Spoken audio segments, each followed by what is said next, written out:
So in human design, one of the most important concepts for me as a generator is this idea of the sacral response versus the conditioning and the pressure that we feel.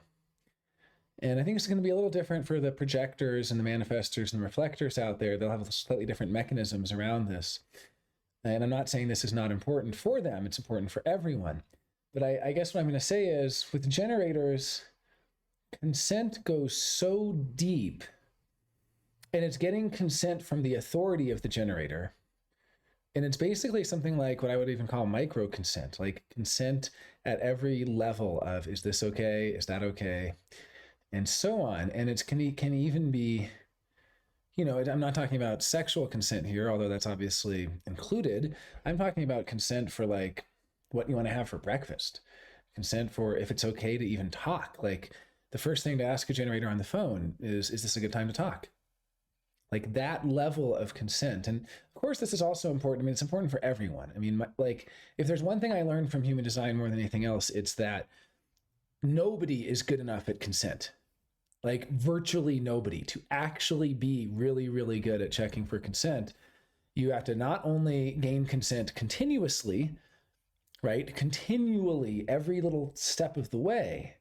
And it's not a chore, by the way. It's not a chore. It makes it that much more exciting. I mean, again, like as an example, I have a generator friend. Some years ago, we were experimenting with sacral response, and they said, "Do you want to be my girlfriend?" And she goes, "Uh-uh."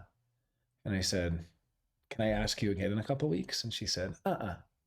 Or uh-huh, or something, I forget. I think she said, uh-huh. And then I asked her again and she said, uh-huh.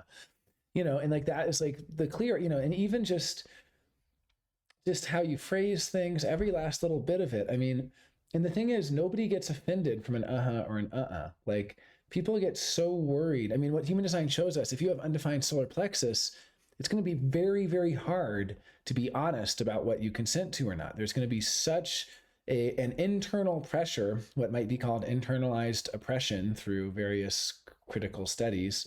But what in human design is simply understood as the not self theme of avoiding confrontation, where so many people with undefined solar plexus will say yes when their body is going, because they don't want to hurt the other person's feelings or something like that.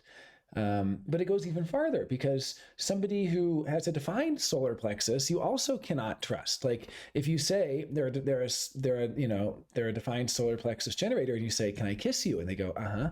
Then say, "Okay, I'm going to ask you again tomorrow."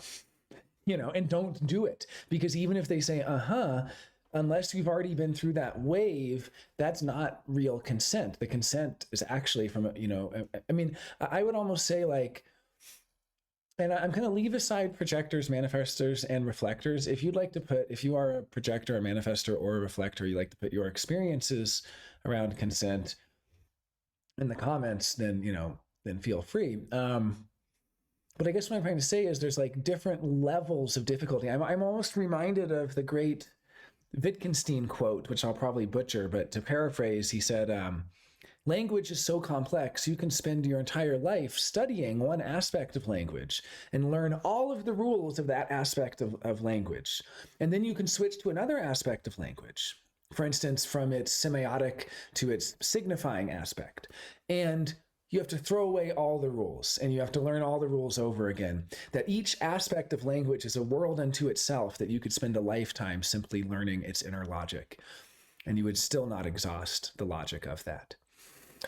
And so I guess what I'm trying to say is similarly, there's like levels within levels within levels. So just starting with 2 sacral generators, already to even get to the level of real consent, you have to break through all of the not self themes. If they're sacral generators, by definition, they're going to have undefined solar plexus. So by definition, if you ask them and say they have gate 29, Ra's joke about gate 29. "Hey, can I come over?" "Yes." "Can I borrow some money?" "Yes." "Can I fuck up your life?" "Yes." Gate 29 is going to say yes to everything by default without actually, responding. Similarly, they have undefined solar plexus. They don't want to hurt your feelings. There's some expectation there. "Hey, can I borrow this book?" And then of course you can borrow that book. You're my friend, but they're not actually going to go, uh-huh, or uh-uh. not unless they're really deep in the experiment and they've been deconditioning and they've had their kind of sacral awakening and so on. So even just starting with a very simple mechanism of the pure sacral generator, and I'm sure for a splenic projector, they might, or a splenic manifester, they might get that, or for a reflector, it's going to take a minimum of 28 days to give consent, really, because that's how long it's going to take for them to come to a decision about something, unless they've already been processing it or digesting it in advance. And it's the same for anyone who has the solar plexus defined, unless they've literally already kind of had the option presented to them and had the whole emotional process of coming to clarity about it.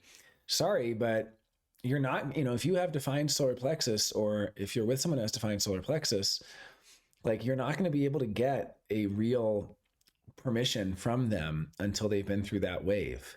And so many people pressure and apply. Like, if there's one ethic behind human design, it's that the least ethical thing you can do is peer pressure people. It's like pressure them. Say, come on, come on. I have a defined ego friend, my friend Sirius, and he has defined ego and he's not into human design, which is like a double whammy, because he doesn't really realize how much he pressures people. Like, he'll say, you promised me, even though that's not true. I never promised. And I'll say, I never promised. And he'll say, yeah, you did. Come on, you promised me. Come on. What are you doing? Come on, come on. And he'll just pressure and pressure and pressure. And this is like literally the only unethical thing in human design. I mean, I don't want to be too, hyperbolic, but like, if I had to say, like, the ethics behind human design, it is an ethics of microconsent. It is an ethics of checking for consent with everything. And it's an ethic it's similar maybe to the Star Trek ethic of like not interfering with other life forms. It's do not, disempower people by pressuring them and conditioning them. Now, of course, we're always going to condition each other. I'm a fifth line. The fifth line is the conditioner. Obviously, telling people to follow strategy and authority and so on is to condition them. So it's like the only ethical way to condition is to condition them to be empowered in themselves and to be empowered in their own authority. It's kind of like this funny trick where, like, really the only ethical way to make money is if you're going to give somebody something that truly empowers them for that. So this is kind of, if I were to write an ethics of human design or an axiology of human design, where we kind of study that aspect of it, it would mostly be around, the ethics of consent, really. Like, that's like a very fundamental concept in human design. And, not just for generators, but because I'm a generator, I understand how generator consent works. And I understand, and I see almost on a daily basis, at least a weekly basis, how there will be times where I did not consent to something. Someone just takes something and then tells me later, oh, I borrowed this from you. Well, thanks for informing me, but you didn't ask for my consent in borrowing it. Or someone touches me in a way where I didn't want them to. I mean, it really depends on the person, but, if you have 59-6 or if you have 1949, you're very sensitive to touch, it's like I ask for consent before I hug someone. Well, obviously now during COVID, of course, we're, not really doing that anyway, but I mean, like there's so much assumed consent that's not really consent, and people just go along with it. And also, to make it even more complex, when you're in a penta or when you're in a wa, there's so much more conditioning pressure. There's so much more pressure. So say you're a person who doesn't want to be hugged and you're around a bunch of people in the theater. Well, they're all huggers, and they're going to come up and hug you. Well, that's not cool. Like, I really do believe, like, and here's the thing though, when you start to talk about these, these consent conversations, a lot of people go, oh, what kind of world do we live in where we have to check in all the time and blah, blah, what a chore. No, it's not a chore at all. It's actually, it's so cool. It's so cool to be like, can I brush your hair out of your eyes? And they're like, mm-hmm. And then they'll say, like, do you want to brush the hair out of my eyes? It's like, uh-huh. And you kind of like brush the hair out of the person's eyes. Like, it doesn't have to be, I guess, and I'm not saying that it has to continually be verbal. I mean, there's definitely, there's definitely this, for sacral generators in particular, there's sacral sounds which signify consent. And the thing is, like, technically speaking, it's more of an energetic thing than anything. I mean, it's really about realizing that even if somebody is saying yes, it's okay, that it's your responsibility to actually check, beyond what they're saying. I mean, it's also their personal responsibility to, not say it's okay if it's not. But like, there's people who are kind of just looking for the word, and they're not actually looking for the true consent, which can only really be there when there's emotional clarity for the emotional being, right? Or it can only be there when the spleen, says it's there for the splenic being, and so on. So yeah, it's just something to realize that, the thing that really triggers me and gets me really mad is peer pressure. When I see peer pressure, or when I see someone, excuse me, being pressured into doing something that they don't want to do. And the thing that makes me really happy is really this micro consent of people saying, is this okay? Is that okay? And so on. And just checking in, even just checking in, like, is now a good time to talk? I have something I want to tell you. Do you want to hear about this?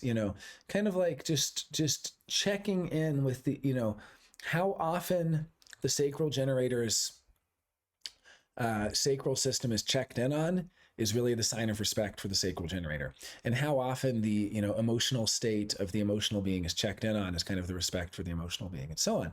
Now, of course, for a projector, it's not going to be respectful to ask them yes or no questions. For a projector, it's more about inviting and welcoming the conversation, and welcoming them to kind of guide and lead the conversation however they want to, and talk about anything that they're concerned, and so on. It's very different than for a generator. For a generator, respect is really to ask them yes or no questions. And for a projector, respect is to never put them on the spot like that by asking them yes or no questions. So it's really going to depend on type, and it's going to depend on a lot of other things. But I just kind of wanted to open this conversation. So if you have thoughts, please put them in the comments. What are your experiences around consent? How has human design changed your perspective of consent? And what is consent like for the different types, and so on. So, all right, thanks for watching.